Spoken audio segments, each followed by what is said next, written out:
વનસ્પતિ સૃષ્ટિની અંદર આગળ આપણે વાત કરવાની છે કે વનસ્પતિ સૃષ્ટિની જે વિવિધ વિભાગો છે, લીલ, દ્વિઅંગી, ત્રિઅંગી, અનાવૃત બીજધારી, આવૃત બીજધારી, આ બધી વનસ્પતિઓનું જે જીવનચક્ર છે એ કયા પ્રકારનું છે.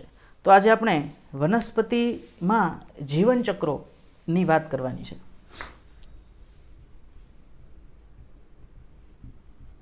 વનસ્પતિના જીવનચક્ર અને એકાંતરજનન,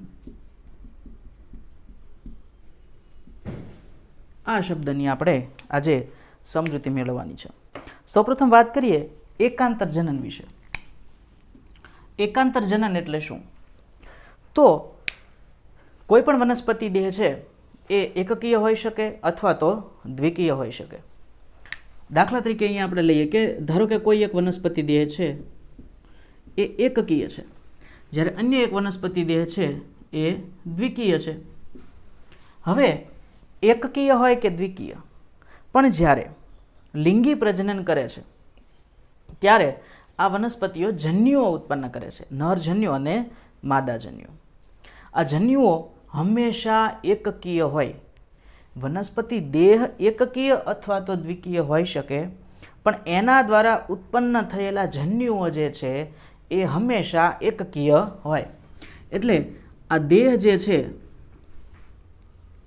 એ શું ઉત્પન્ન કરશે? જન્યુઓ, નરજન્યુઓ અને માદાજન્યુઓ. જન્યુઓ હંમેશા કેવા હોય? એકકીય હોય. હવે આપણને પ્રશ્ન થાય કે એકકીય વનસ્પતિ દેહ એકકીય જન્યુ કઈ રીતે ઉત્પન્ન કરી શકે? તો અહીંયા જુઓ, રંગસૂત્રોની સંખ્યા બદલાતી નથી, એકકીય જ રહે છે, બરાબર? એટલે જે પ્રકારના કોષ વિભાજનથી જન્યુઓ ઉત્પન્ન થાય છે તો કોષ વિભાજન દ્વારા જ થાય. હંમેશા નવા કોષનું નિર્માણ પૂર્વ અસ્તિત્વ ધરાવતા કોષમાંથી જ થાય. કોષવાદ યાદ કરીએ તો આ વનસ્પતિ દેહના કોષો છે એ જન્યુ કોષો ઉત્પન્ન કરશે. તો જન્યુ કોષો આમાંથી ઉત્પન્ન થાય, પૂર્વ અસ્તિત્વ ધરાવતા દેહના કોષોમાંથી ઉત્પન્ન થાય, પણ કઈ રીતે થાય? તો કોષ વિભાજન દ્વારા. પણ કોષ વિભાજન કયા પ્રકારનું? તો એકકીય કોષ ઉત્પન્ન કરે. કોઈ એકકીય શું હોય? કોષ હોય એકકીય, એ પોતાની જેવા બીજા એકકીય કોષો ઉત્પન્ન કરે. તો અહીંયા કોષ વિભાજન દરમિયાન રંગસૂત્રોની સંખ્યા સમાન જળવાઈ રહે છે, એનના એન જ જળવાઈ રહે છે, સમાન જળવાઈ રહે છે. સમાન માટે શબ્દ આપણે વાપરીએ છીએ સમ. તો આ પ્રકારનું કોષ વિભાજન છે એ સમવિભાજન હોય. તો એકકીય દેહ સમવિભાજનની પ્રક્રિયા દ્વારા એકકીય જન્યુઓ ઉત્પન્ન કરે. આ જન્યુઓ જે છે એમાં નરજન્યુ પણ હોય અને માદાજન્યુ પણ હોય. હવે અહીંયા જોઈએ, જો વનસ્પતિ દેહ દ્વિકીય હોય અને એ એકકીય જન્યુઓ ઉત્પન્ન કરે તો અહીંયા રંગસૂત્રની સંખ્યા જે દેહમાંથી નવા કોષો જન્યુ કોષો ઉત્પન્ન થયા એમાં કેવી થાય છે? 2n માંથી n, એટલે કે અડધી થાય છે. આવા પ્રકારના કોષ વિભાજનને આપણે કહીએ છીએ અર્ધીકરણ. અર્ધીકરણ. તો અહીંયા પણ બે પ્રકારના જન્યુ ઉત્પન્ન થશે, નરજન્યુ અને માદાજન્યુ. હવે તો કે લિંગી પ્રજનનની વાત આપણે કરવાની છે. તો લિંગી પ્રજનનમાં નર અને માદાજન્યુ ભેગા થાય. હવે આ જન્યુઓ બે કેવા છે? એકકીય, એટલે કે નરજન્યુઓ પણ એકકીય હોય, માદાજન્યુઓ પણ એકકીય હોય. હવે આ બંનેની વચ્ચે ફલનની પ્રક્રિયા થાય છે.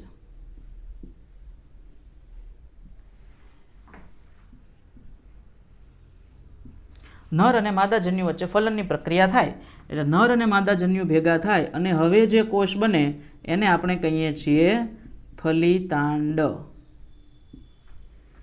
શું કહીએ છીએ? ફલિતાંડ. તો આ ફલિતાંડ બનશે. ફલિતાંડની અંદર નર અને માદાજન્યુ બંને ભેગા થયા છે, એટલે કે n+n થયું છે. એટલે ફલિતાંડ રંગસૂત્રની દ્રષ્ટિએ કેવું હોય? 2n. અહીંયા ફલિતાંડ રંગસૂત્રની દ્રષ્ટિએ કેવું હોય? 2n. હવે તો કે આ ફલિતાંડ જે છે એ હવે દેહ નિર્માણની વાત આવે તો જો ફલિતાંડ 2n હોય વનસ્પતિનો દેહ 2n હોય તો આ ફલિતાંડ સીધે સીધું ભ્રૂણમાં અને ભ્રૂણ છે એ વનસ્પતિક દેહમાં રૂપાંતરણ પામે. અહીંયા જે વિભાજન થાય છે એ પણ સમ વિભાજન હોય, એટલે ભ્રૂણ પણ કેવો હોય, 2n માંથી 2n જ રહેશે. ભ્રૂણ પણ વનસ્પતિ દેહ બનાવશે. અહીંયા આ વિભાજન પણ કેવું છે, સમ વિભાજન છે. બરાબર. હવે જો ફલિતાંડ 2n હોય, વનસ્પતિ દેહ એકકીય હોય તો શું થાય, તો આ ફલિતાંડ જે છે એ અર્ધીકરણની પ્રક્રિયા દ્વારા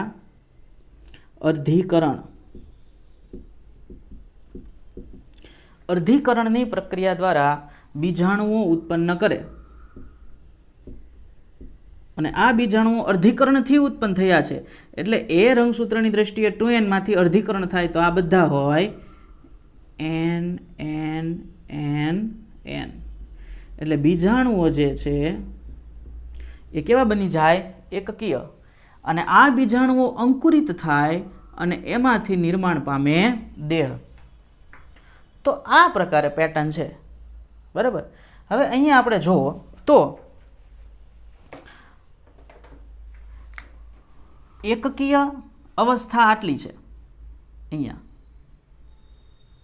અને આ દ્વિકીય છે. એ જ રીતે અહીંયા વાત કરીએ તો એકકીય અવસ્થા આટલી છે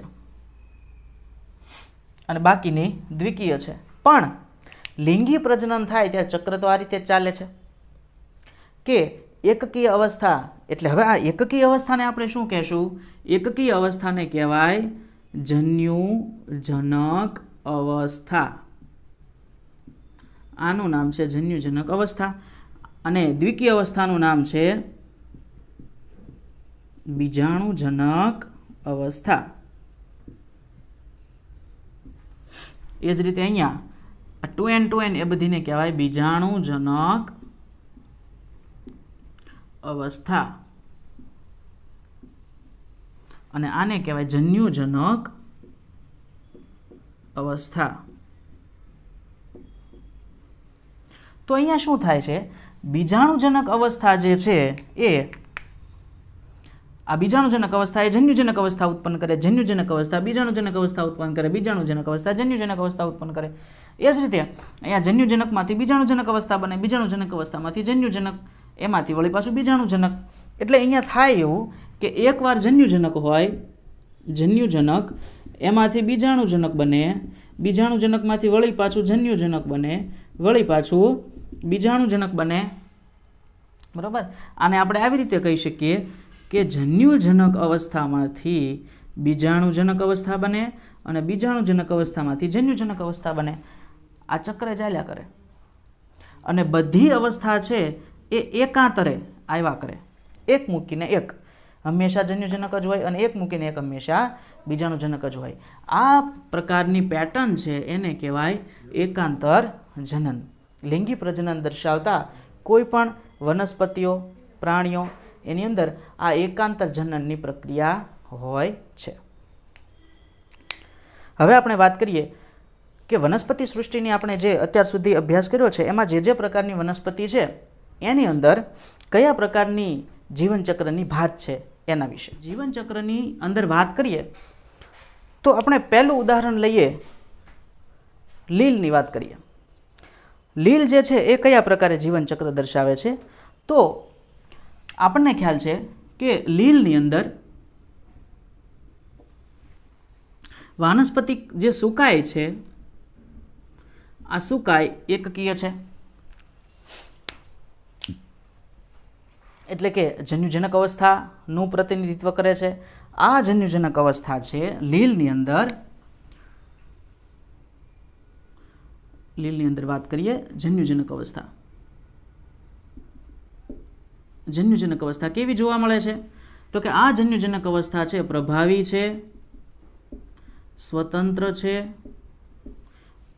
પ્રકાશ સંશ્લેષી છે અને દીર્ઘજીવી છે.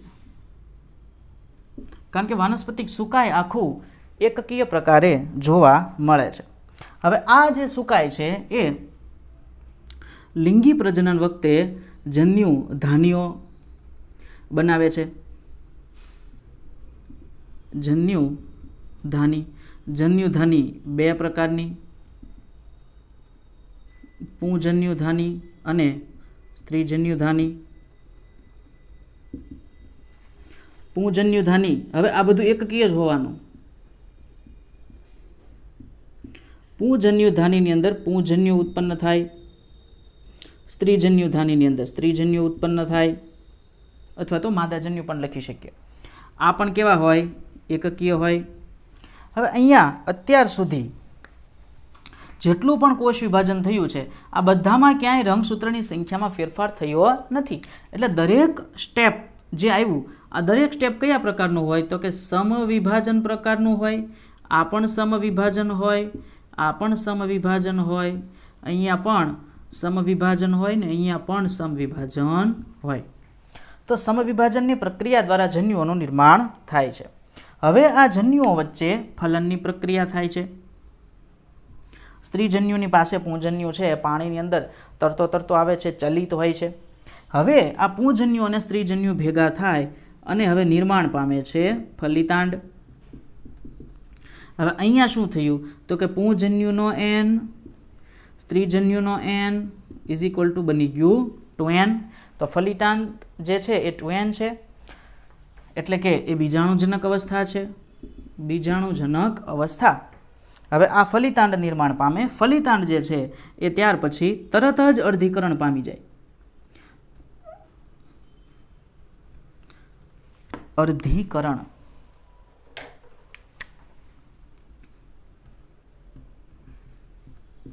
અર્ધીકરણની પ્રક્રિયાથી એ વિભાજન પામી જાય અને એ એકકીય બીજાણુઓ ઉત્પન્ન કરે. બીજાણુ અર્ધીકરણ થયું છે એટલે અહીંયા માતૃકોષમાંથી જે સંતતિ કોષ હોય એમાં રંગસૂત્રની સંખ્યા અડધી થઈ જાય. તો 2n માંથી આ બધા બીજાણુ વળી પાછા કેવા બની ગયા? n બની ગયા. આ બીજાણુ વળી પાછા અંકુરિત થઈ અને સુકાઈનું નિર્માણ કરે. તો અહીંયા બીજાણુજનક અવસ્થાની વાત કરીએ તો આ જન્યુજનક અવસ્થા. બીજાણુજનક અવસ્થા કેવી છે? તો બીજાણુજનક અવસ્થા છે એ ટૂંકજીવી, પરતંત્ર અથવા તો પરાવલંબી અને પ્રકાશ સંશ્લેષણ કરતી નથી. માત્ર એક જ સ્ટેજ પૂરતી હોય છે. તો અહીંયા જુઓ તો બીજાણુજનક અવસ્થા માત્ર આટલા સ્ટેજ પૂરતી છે, બાકીનું બધું એકકીય છે. એટલે આ બધી અવસ્થા કેવી કહેવાય? જન્યુજનક અવસ્થા. અને આને કેવી કહેવાય? ફલિતાંડને બીજાણુજનક અવસ્થા. તો અહીંયા પ્રભાવી કોણ છે? તો કે જન્યુજનક અવસ્થા છે. બીજાણુજનક અવસ્થા માત્ર એક સ્ટેજ ફલિતાંડ પૂરતી જ આવે છે અને એટલા માટે અહીંયા એકકીય અવસ્થા, જન્યુજનક અવસ્થા એટલે કેવી અવસ્થા? એકકીય. અને બીજાણુજનક અવસ્થાને કેવી કહેવાય? દ્વિકીય, 2n અવસ્થા. તો અહીંયા કોણ પ્રભાવી છે? એકકીય. અને એટલા માટે એકકીય અવસ્થા ખૂબ જ પ્રભાવી હોય એના માટે થઈ અને આવા જીવન ચક્રને કહેવાય એકવિધ જીવન ચક્ર, કે જેમાં એકકીય અવસ્થા સંપૂર્ણ રીતે પ્રભાવી હોય. ત્યાર પછી હવે આપણે વાત કરીએ બીજો પ્રકાર આપણે ભણ્યા આના કરતાં તદ્દન વિરુદ્ધ, અને એ છે આવૃત બીજધારી, અનાવૃત બીજધારી માટે. આ વનસ્પતિઓમાં શું છે? તો આની કરતાં ઊંધું છે. આ વનસ્પતિઓ જે છે એની અંદર જે વનસ્પતિનો દેહ જે છે એ કેવો છે? 2n. આ વનસ્પતિનો દેહ છે એ પ્રજનન અવસ્થાએ પુષ્પ ઉત્પન્ન કરે. પુષ્પ પણ કેવું હોય? 2n. પુષ્પની અંદર પુંકેસર અને સ્ત્રીકેસર ઉત્પન્ન થાય. પુંકેસર, સ્ત્રીકેસર. પુંકેસરની અંદર અને સ્ત્રીકેસરની અંદર હવે બીજાણુઓ ઉત્પન્ન થાય. પુંકેસરના બીજાણુને આપણે કહીએ છીએ પરાગરજ. અને સ્ત્રીકેસરનો બીજાણુ જે છે એ છે આપણો ભ્રૂણપુટ. આ હવે પુંકેસર જે છે અહીંયા અત્યાર સુધી બધું 2n છે. પુંકેસર પણ 2n છે, સ્ત્રીકેસર પણ 2n છે. પણ એની અંદર ઉત્પન્ન થયેલા પુંકેસરમાં ઉત્પન્ન થયેલી પરાગરજ અને સ્ત્રીકેસરમાં ઉત્પન્ન થયેલું ભ્રૂણપુટ એ જે છે રંગસૂત્રની દ્રષ્ટિએ એકકીય હોય. એટલે 2n માંથી n બન્યા. તો અહીંયા કયા પ્રકારનું કોષ વિભાજન થાય? કોષ વિભાજનનું નામ છે અર્ધીકરણ, કે જ્યાં રંગસૂત્રની સંખ્યા અડધી થાય. હવે પરાગરજમાંથી પૂંજન્યુ બનશે અને ભ્રૂણપુટની અંદર અંડકોષ બનશે. આ કેવા હોય? એકકીય હોય. એકકીય હોય. તો અહીંયા કયા પ્રકારનું કોષ વિભાજન થયું? કે જ્યાં એકકીયમાંથી એકકીય જ બને. જ્યાં રંગસૂત્રની સંખ્યા ન બદલાય એવા કોષ વિભાજનને કહેવાય સમવિભાજન. હવે શું થાય? તો કે અંડકોષ અને પૂંજન્યુની વચ્ચે ફલનની પ્રક્રિયા થાય. ફલનની પ્રક્રિયાને પરિણામે ફલિતાંડ બને. ફલિતાંડમાં n + n એટલે 2n અવસ્થા આવી ગઈ. હવે આ 2n ફલિતાંડ છે એ ત્યાર પછી વિકાસ પામી અને ભ્રૂણનું નિર્માણ કરે. ભ્રૂણમાંથી બીજ બને.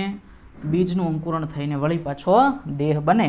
ફલિતાંડ 2n હોય, ભ્રૂણ પણ દ્વિકીય હોય, બીજ પણ દ્વિકીય હોય અને વનસ્પતિ દેહ પણ દ્વિકીય હોય. તો અહીંયા કયા પ્રકારનું કોષ વિભાજન થયું હશે દરેક જગ્યાએ? તો અહીંયા આ ફલનની પ્રક્રિયા છે, બરાબર. ફલિતાંડ બન્યો. ફલિતાંડમાંથી ભ્રૂણ બને. 2n માંથી 2n એટલે આને કહેવાય સમવિભાજન. અહીંયા પણ 2n માંથી 2n એટલે સમવિભાજન. દ્વિકીયમાંથી દ્વિકીય એટલે સમવિભાજન. દ્વિકીયમાંથી દ્વિકીય એટલે સમવિભાજન. સમવિભાજન, બરાબર. તો આ પ્રકારે કોષ વિભાજન થઈ અને આવું લિંગી પ્રજનનમાં જીવનચક્ર ચાલ્યા જ કરે. હવે આની અંદર જોઈએ તો મુખ્ય અવસ્થા જે છે આવૃત બીજધારી અનાવૃત બીજધારીમાં એ બીજાણુજનક અવસ્થા જે છે એ મુખ્ય છે. કારણ કે મોટા ભાગે જો બધે 2n જ બતાય છે. દ્વિકી જ બતાય છે. મુખ્ય અવસ્થા છે પ્રકાશ સંશ્લેષી. વનસ્પતિનો દેહ પ્રકાશ સંશ્લેષણ કરે તો એ કેવો હોય? બીજાણુજનક હોય. દીર્ઘજીવી, સ્વતંત્ર, આ બધા શબ્દો એની માટે આપણે વાપરી શકીએ. પ્રભાવી.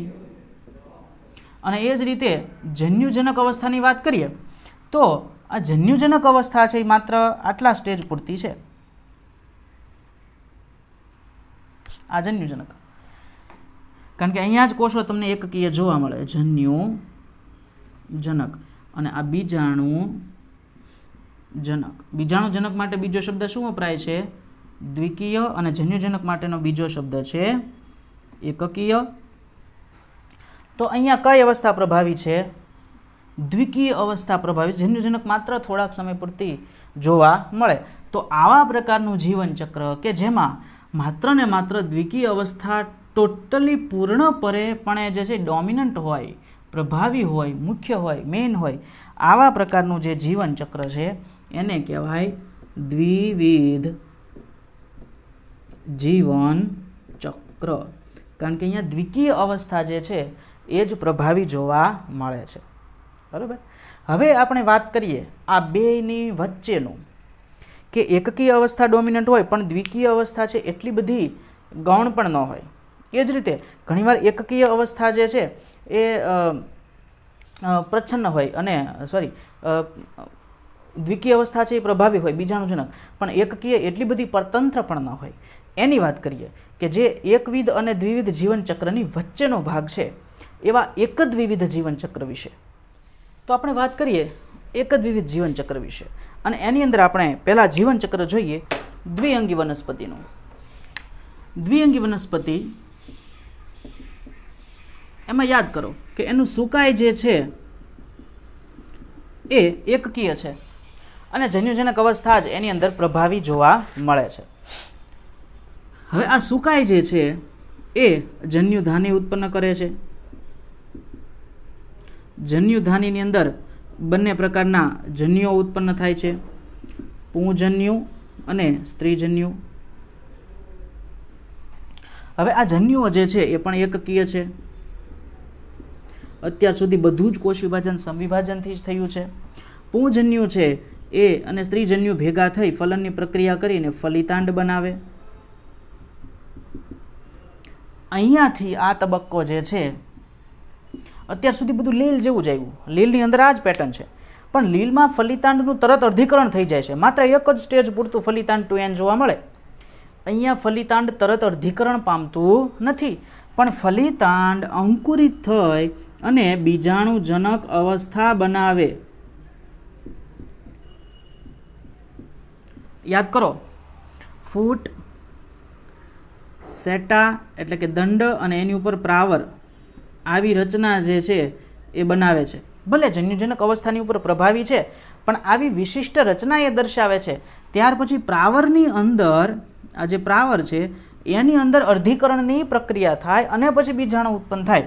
એટલે અહીંયા બીજાણુજનક અવસ્થા ટૂંકજીવી, થોડીક સાવ લીલની જેમ નથી. લીલમાં એક જ સ્ટેજ પૂરતી 2n અવસ્થા છે. અહીંયા બીજાણુજનક અવસ્થા બીજું સ્ટેજ ઉત્પન્ન થાય છે અને ત્યાર પછી એનું જે પ્રાવર છે એમાં હવે અહીંયા અર્ધીકરણ થાય અને બીજાણુ બને છે.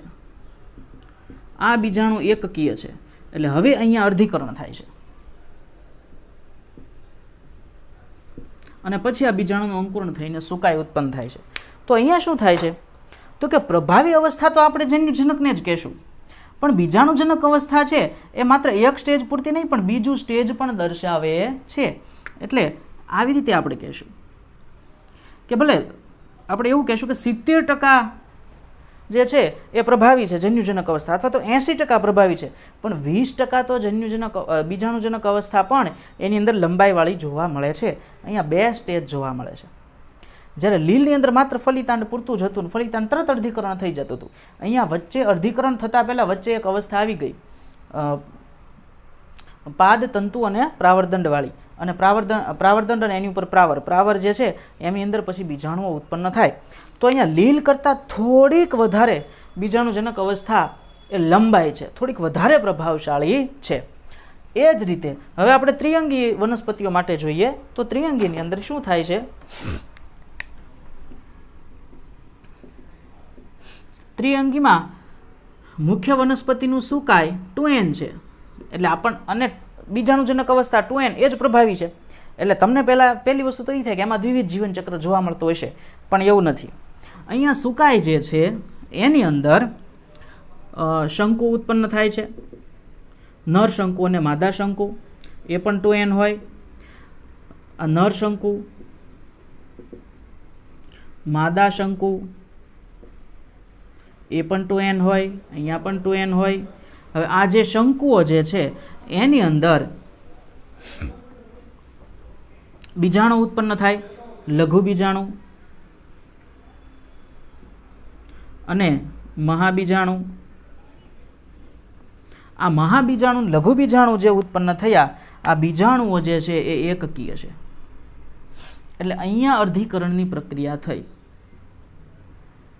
અને અહીંયાથી જન્યુજનક અવસ્થા સ્ટાર્ટ થઈ. હવે આ લઘુ બીજાણુ અને મહાબીજાણુ જે છે એ બહાર ભેજવાળા વાતાવરણમાં અંકુરિત થાય છે અને એમાંથી નર જન્યુજનક અવસ્થા, નાનકડી એવી સૂક્ષ્મજીવી નર જન્યુજનક અવસ્થા ઉત્પન્ન કરે છે, પણ એ લીલી છે અને પ્રકાશ સંશ્લેષી છે, પોતાનો ખોરાક થોડોક જાતે બનાવી શકે એવી છે. અને મહાબીજાણુ જે છે એ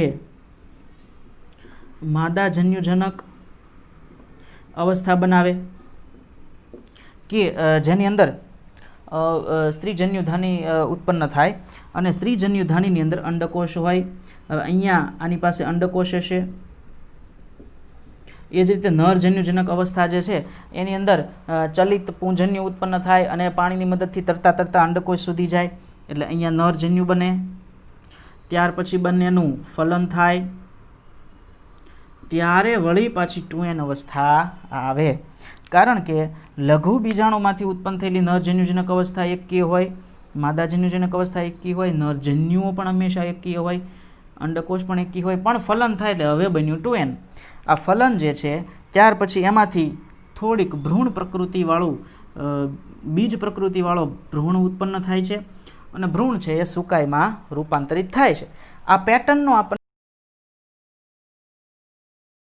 અહીંયા જોઈએ તો આવૃત બીજધારી અનાવૃત બીજધારીને યાદ કરો કે જેની અંદર જન્યુજનક અવસ્થા માત્ર પરાગરજ અને અંડકોષ અથવા તો ભ્રૂણપુટ અને એ જ રીતે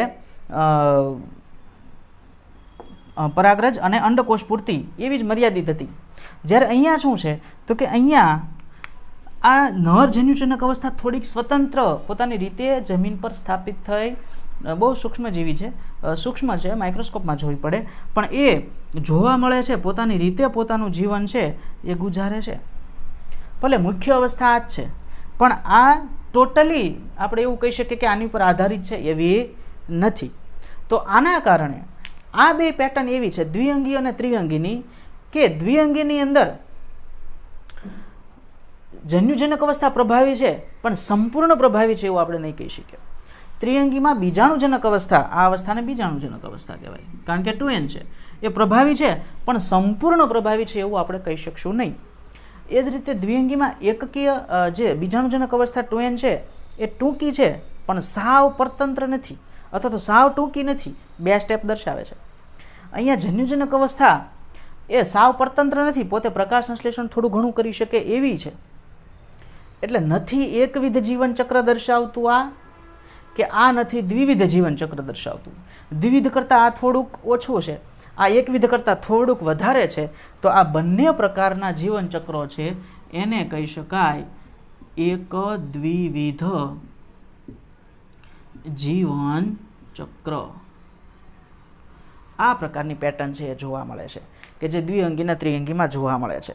એક લીલ જે છે એની એક ખાસ વિશેષતા છે કે બધી લીલ એકવિધ જીવનચક્ર દર્શાવતી નથી, પણ પોલિસાયફોનિયા કેલ્પ્સ જે છે એ એક દ્વિવિધ પ્રકારનું જીવનચક્ર દર્શાવે છે. અને ફ્યુકસ નામની એક લીલ છે, ચોક્કસ યાદ રાખજો,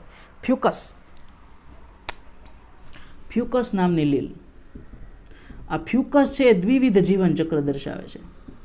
જ્યારે એક્ટોકાર્પસ છે, પોલિસાયફોનિયા છે અને કેલ્પ્સ જે વનસ્પતિઓ છે, દરિયાઈ ઘાસ જેને આપણે કહીએ છીએ, એ એક જ વિવિધ જીવનચક્ર દર્શાવતી વનસ્પતિ છે. અને બાકીની બધી લીલ સ્પાયરોગાયરા, વોલવોક્સ, ક્લેમિડોમોનાસ એ બધી એકવિધ જીવનચક્ર દર્શાવે.